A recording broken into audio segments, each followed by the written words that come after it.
Hi, Bashar. And to you, good day.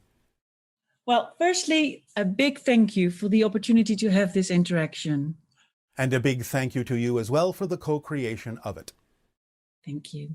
Um, Before I'm going to ask my first question, I want to say that I understand that there are different ways to look at this, and that different individuals use different mechanisms for the creation of the experience of Alzheimer's disease. Yes. And you explained that in general, the majority of people that have the experience of having Alzheimer's has to do with them being in denial about their lives, that they wish to forget, that there is something in them that is to them so painful they cannot deal with it.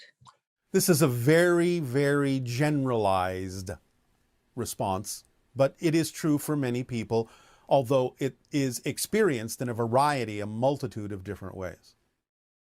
Okay. Because I was wondering, we call this process also dementia. Yes. It almost seems like the personality structure of the people going through this experience is somehow dissolving, and that they are shifting through different dimensions very rapidly. Yes, all sorts of mental disorders that in some way, shape, or form reflect or represent an alteration of personality, be it the idea you call of dementia or Alzheimer's, or even dissociative personality disorder or schizophrenia. These things have one thing in common, in general, at their core.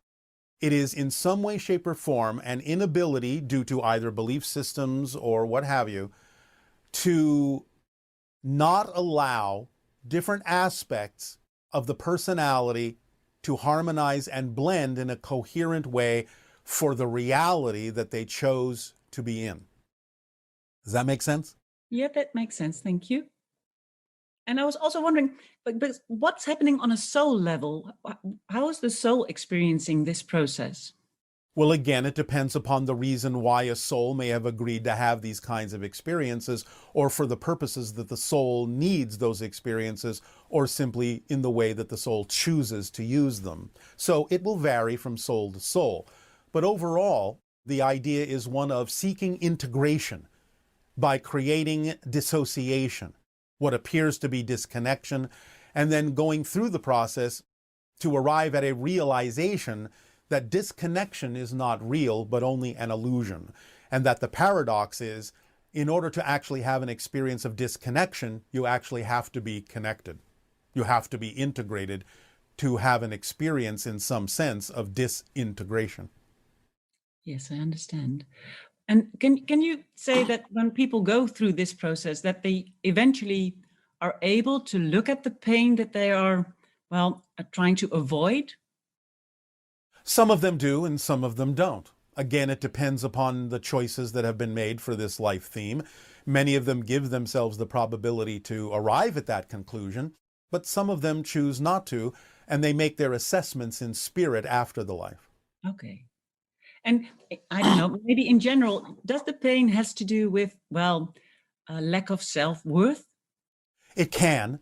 In general, again, a very generalized answer, everyone will have a specific way of experiencing this if they choose to. All pain is the result, fundamentally, of resistance to the natural self. Yeah, I understand. Does that help? Yes, thank you. Yes. I also have a couple of questions concerning the Anunnaki. Yes. You mentioned that the Anunnaki were the first to genetically alter the DNA of the natural evolved Homo erectus here on Earth. Yes, because at that point, the Homo erectus was available and compatible enough through panspermia millions of years before that for them to make the alteration and find enough similarity in their genetics to do so. I understand. And I was wondering, after the Homo sapiens came into existence, have there been other alterations in our DNA due to other extraterrestrial races, Yes, especially the Greys, especially the Great? although they're not really an extraterrestrial race in the classic sense. No, I understand. But for instance, the Pleiadians or any race we know of, do they made some alterations in our DNA also? Well, not exactly in the same context.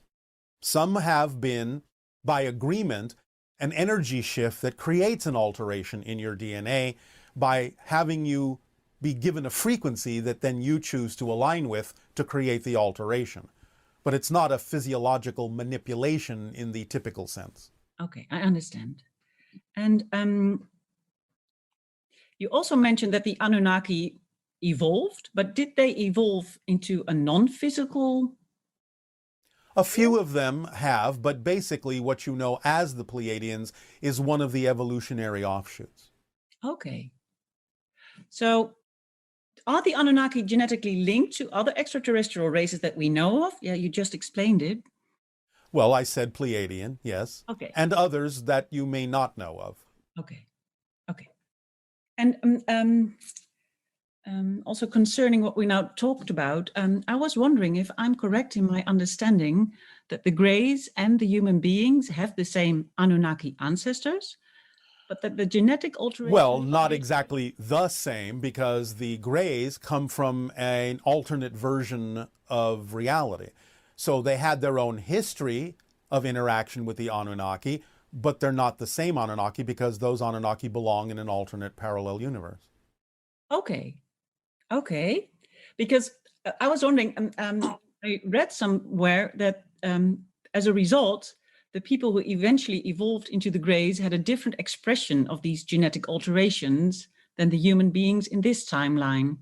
But that makes sense. Yeah. Although the idea is that the humans of that version of Earth didn't, quote unquote, evolve into the Greys. They mutated themselves on purpose to be able to handle the environment that existed when they destroyed their version of Earth. Okay. Okay. Oh, I thought, it's a mutation. I thought it's a mutation. Okay. Okay. Thank you for this. Yes. It is the reason why some of their DNA can be compatible with the DNA of humans on your version of Earth and other versions of Earth, is because they actually started out as human. Yes. Otherwise, it would be too incompatible to create hybrids. Hybrids, yes, exactly. Thank you for this. Yes. That was what I wanted to ask you today. So thank you. All right. Well, thank you. Pleasant dreams to you. Thank you.